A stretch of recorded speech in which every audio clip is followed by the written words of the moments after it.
পার্বত্য চট্টগ্রামের মতো গুরুত্বপূর্ণ জায়গায় এই যে করিডোর দেয়া, তার পূর্বে বাংলাদেশের জনগণের রায় লাগবে। বিভিন্ন ধরনের সাম্রাজ্যবাদী চিন্তা ভাবনার বিভিন্ন মানুষ ঢুকেছে, রাষ্ট্র ঢুকেছে।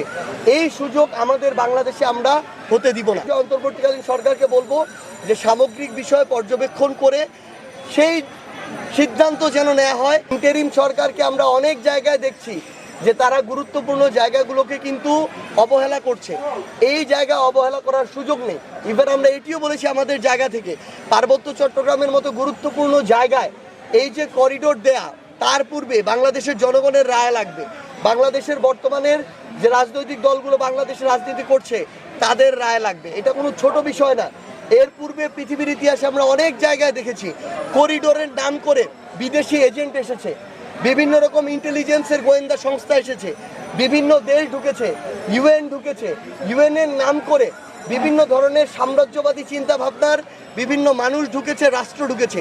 এই সুযোগ আমাদের বাংলাদেশে আমরা হতে দিব না।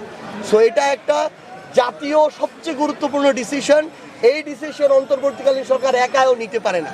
সো আমরা এই বিষয়ে অন্তর্বর্তীকালীন সরকারকে বলবো যে সামগ্রিক বিষয় পর্যবেক্ষণ করে সেই সিদ্ধান্ত যেন নেওয়া হয়, যেই সিদ্ধান্ত বাংলাদেশের সার্বভৌমত্বের প্রশ্নে, জাতীয় নিরাপত্তার প্রশ্নে আপোষহীন থাকে। এই জায়গায় বাংলাদেশের মানুষ কখনো আপোষ করবে না।